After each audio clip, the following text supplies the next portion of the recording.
Bismillahirrahmanirrahim. Assalamualaikum warahmatullahi wabarakatuh. Nama saya Anissa Sucipto, nomor NIM 602022501444. Kelas karyawan Gernas BTS Prodi Ekonomi Syariah asal Sukabumi. Izin buat presentasi mata kuliah Ulumul Quran dengan materi tafsir kala.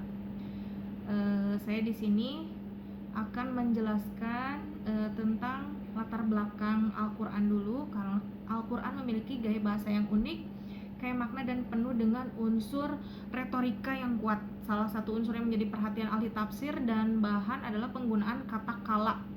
Meskipun sederhana dan terdiri dari 3 huruf, kata ini memiliki kekuatan makna yang signifikan, meskipun terutama dalam konteks penegasan, penolakan, dan peringatan keras.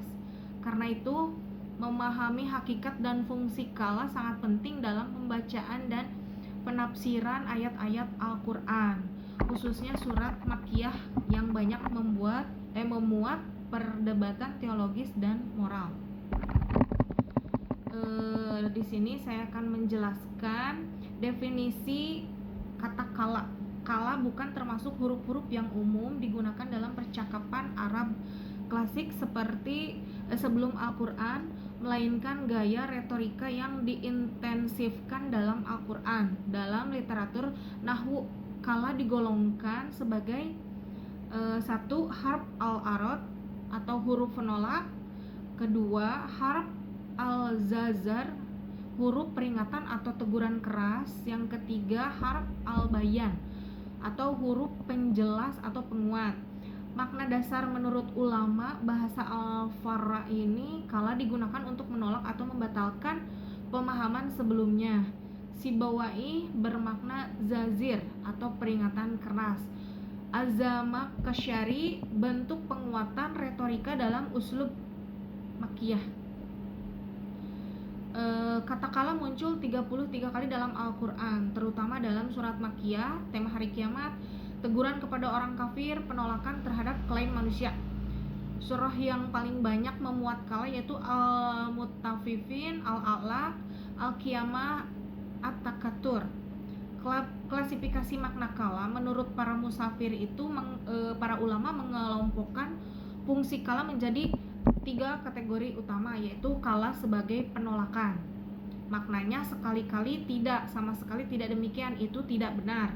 Contoh Quran surat Al-Qiyamah ayat 26. Fakalla idza bala'ati tarokia, yang dimana artinya menolak sangkaan manusia bahwa ia bisa lolos dari kematian. Kala juga sebagai teguran dan peringatan keras.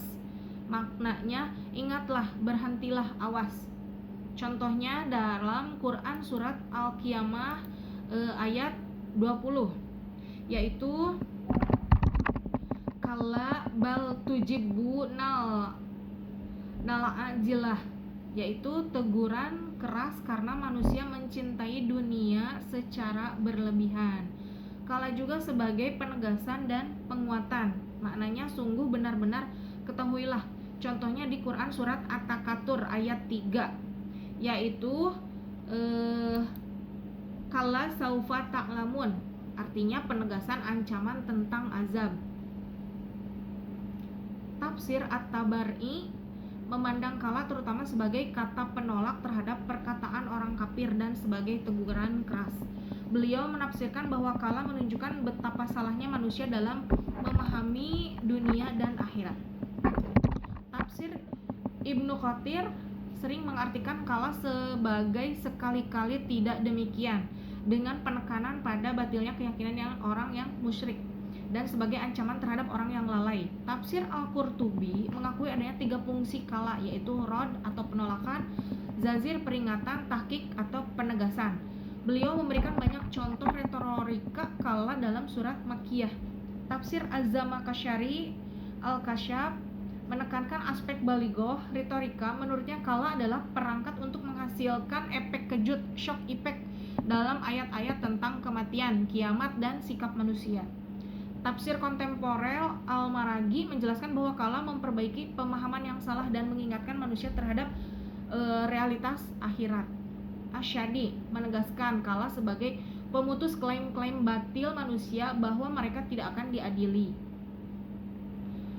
Fungsi retorika kalimah kala dalam Al-Quran, kata kala meningkatkan intensitas ancaman dalam ayat-ayat makkiyah. Penegasan kebenaran Al-Quran adalah dalam beberapa ayat kala digunakan untuk menegaskan kebenaran wahyu dan kebatilan kufur. Penolakan terhadap pemikiran zahiliyah seperti penolakan terhadap keyakinan bahwa harta bisa menyelamatkan manusia, anggapan bahwa manusia tidak akan dibangkitkan, klaim bahwa malaikat adalah anak perempuan Allah. Fungsi edukatifnya yaitu kalimat peringatan untuk menyadarkan pembaca dari kelalaian.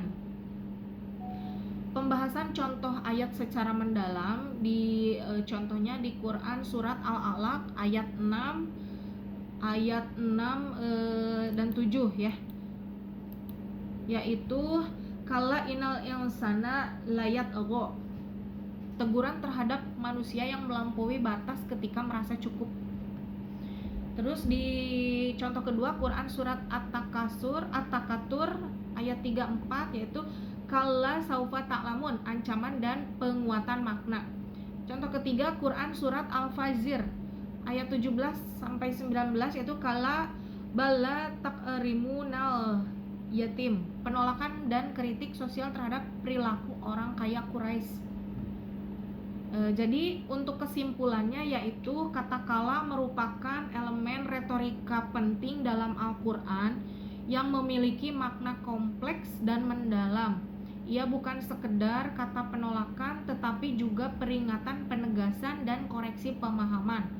Penggunaan kala secara dominan dalam surah Makkiyah menunjukkan urgensi dakwah awal Islam yang fokus pada tauhid, ancaman hari kiamat, dan perbaikan moral. Pemahaman yang benar terhadap kala sangat membantu menafsirkan pesan Al-Quran secara kontekstual dan linguistik. Mungkin hanya presentasi saya mungkin hanya segitu Bapak dosen. Mohon maaf apabila ada kesalahan, mohon dikoreksi. Wabillahi taufiq wal hidayah. Wassalamualaikum warahmatullahi wabarakatuh.